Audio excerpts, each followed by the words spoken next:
സമുദായത്തിന് ഇന്ന് ബന്ധമില്ലാതായിരിക്കുകയാണ്. അത് എല്ലാ സംഘടനകളെയും തകർത്തുകൊണ്ട് അവരുടേതായിട്ടുള്ള അജണ്ട നടപ്പാക്കാനുള്ള ഒരു സംവിധാനത്തിന്റെ ഭാഗമാണ് ഇതൊക്കെ.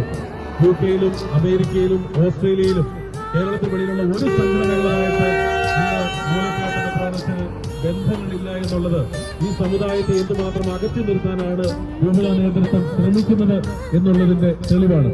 ഇവിടെ നമ്മുടെ കുട്ടികൾക്കുള്ള കൂതാശകൾ മുടക്കിക്കൊണ്ട്, കല്യാണം മുടക്കിക്കൊണ്ട്, നമുക്ക് ആവശ്യമായ ബലിയർപ്പിക്കാൻ പോലും തയ്യാറാകാതെ രൂപതാ നേതൃത്വം മാറി നിൽക്കുന്നത് നമ്മുടെ സമുദായത്തോടുള്ള ഒരു വഞ്ചനയായിട്ടാണ് നമ്മൾ കാണേണ്ടത്, നമ്മൾ മനസ്സിലാക്കേണ്ടത്.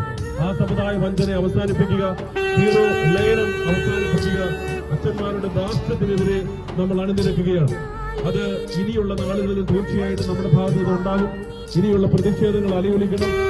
നമുക്ക് നമ്മുടെ സംഘടനാ സംവിധാനത്തെ ശക്തിപ്പെടുത്താനുള്ള തീരുമാനങ്ങൾ നമ്മുടെ ഭാഗത്തുനിന്ന് ഉണ്ടാവണം. എല്ലാവരുമായിട്ട് ഒന്നിച്ചു നിൽക്കുക. നമുക്ക് ഇവിടെയുള്ള ആരോടും നമുക്ക് വൈരാഗ്യമോ ബുദ്ധിമുട്ടുകളൊന്നുമില്ല. പക്ഷേ നമ്മുടെ സമുദായത്തെ തകർക്കുന്ന തീരുമാനങ്ങളെല്ലാം രൂപതാ നേതൃത്വം പിന്മാറുന്നത് വരെയുള്ള നമ്മുടെയുള്ള ശക്തമായിട്ടുള്ള നമ്മുടെ പ്രതിഷേധം ഇവിടെ എന്നും ഉണ്ടാകും. ഇനി ഈ പ്രതിഷേധത്തിന്റെ ജ്വാല ആളിക്കത്തുകയുള്ളൂ.